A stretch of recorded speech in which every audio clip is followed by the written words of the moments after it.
Hello and welcome to the Quarantined Wargamer. My name is Big Lee, and today I want to talk about some changes to local social distancing rules that are coming into the weekend that mean that we might possibly be able to do a tentative return to some tabletop wargaming.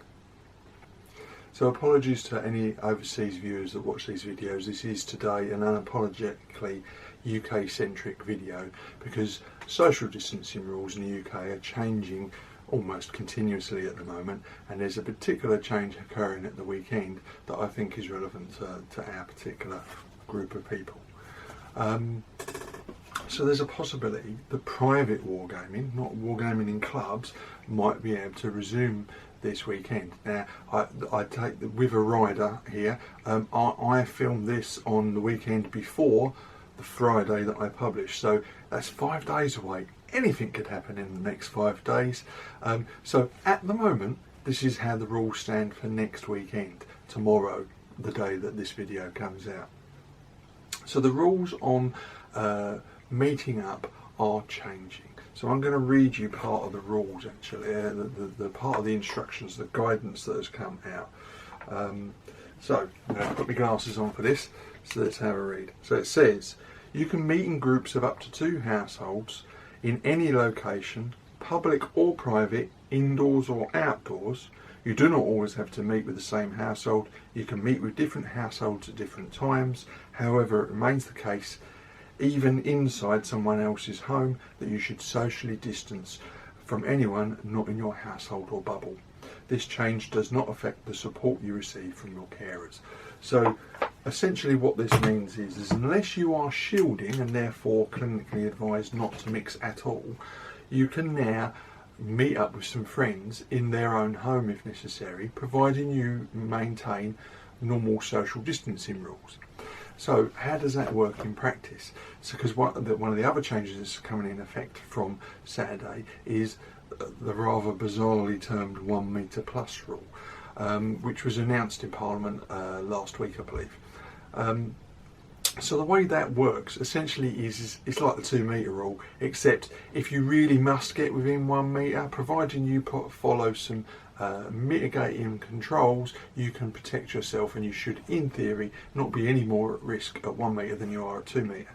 However, that's really aimed at businesses and areas of activity where you can't avoid getting within 1 metre of each other. So it's designed to enable restaurants and bars and so on to open up and to make it slightly easier for people to use public transport. But in our environment, in gaming, there's no reason we can't just continue to follow the 2 metre rule. As long as we keep our distance from people and we follow some simple rules, we should now be able to meet up, at least one player, to have a game together. So the way it works is, in order of preference here, you should try to avoid face-to-face gaming. So don't stand on either side of the table at the same time. Take your turn to go up to the table. So the same as in an office, you don't want desks facing each other. So in a games environment, leaning across the table, you may be able to keep 2 metres between yourselves, but it's even better if you are not actually standing face-to-face at the time. So just one person steps up to their side of the table, does their bits, sits down and lets the next player come up to their side of the table, and so on. Obviously, throughout all this, the general rules across all different business sectors, and that applies to private people as well, is extra hand washing.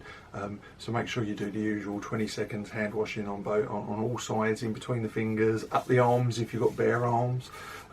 These are all things you should do, and hand gel, sanitizer if you haven't got access to soap and water. So anyway, so one of the other things you can do is that wherever it is you're gaming, whether that's in a shed of war or in a loft or spare room or wherever, basement, you need to improve the ventilation. So that means keeping all the doors and the windows as open as you can so that there's a movement of air. It's also advisable, if you're having a guest into your home, that you make sure that all the doors are kept open so that they don't have to touch handles when they're moving around. So they can go to use your toilet, for instance, now, providing they clean any surfaces they touched afterwards. So make sure you provide things like antibacterial wipes, for instance. But if you keep doors open, not only does it improve ventilation, it means no one has to touch door handles when they're moving from one area to the next, such as through the house towards wherever your games room might be. and it goes without saying, you shouldn't be sharing equipment at the games table. So, if possible, ask your opposing player to not only bring his army with him, but bring dice and tape measures and all the equipment he needs. Don't share equipment. Don't hand over the tape measure, for instance. If you keep your equipment in your own separate bubble, and they can take it home with them, or if you provided them with equipment, dice and tape measures and whatever, tell them to put them to one side, and then you don't touch them or sanitise them when you've finished the game. And then after the game, now I don't know about you, but when the rejects get together for a game, it's traditional that at the end of the game we all congratulate each other on the outcome, whether we win or lose, and we all shake hands, and it's all very friendly. But of course you can't do that now. So what I'd suggest is just some other alternatives. Maybe a salute is sufficient. I don't believe in all this elbow waggling, because you're getting within the 2 metre rule, which is just silly, and it looks stupid, to be honest. So give them a salute. That's perfectly acceptable for our hobby.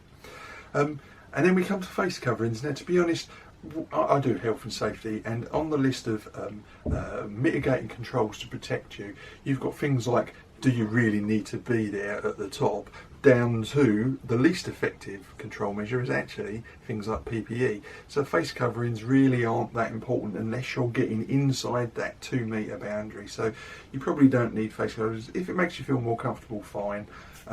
Maybe it would help you to keep that poker face so they can't see you smirking when they're doing something wrong. So anyway, that's a general summary. I would always advise you to go on the gov.uk website and have a look at whatever the latest control measures are, what the latest guidance is. As I say, I'm filming this on the Saturday for next Friday. That's days away. Anything could happen in the meantime, so it's always worth checking. But it looks like private war games between 2 individuals in one of their homes is now a possibility for us. So anyway, as usual, I just want to finish off saying I hope you found this interesting. Please, if you've got any comments, or if you understand any changes to the rules, or think I've got something wrong, but please say so in the comments below, or leave some comments over on my blog, Big Lee's Miniature Adventures. And of course, if you feel so inclined, please subscribe to my channel. So that just leaves me to say that, obviously, stay well. Hope you manage to get some games in now, and just look after yourselves, and just try and keep on top of whatever the changes of social distancing rules are wherever you live. Obviously, as I said, this is an unapologetically UK-centric video this week, but just because these particular changes I think might have some relevance to us. So anyway, look after yourself, stay well, we'll see you next week, and in the meantime, keep rolling high.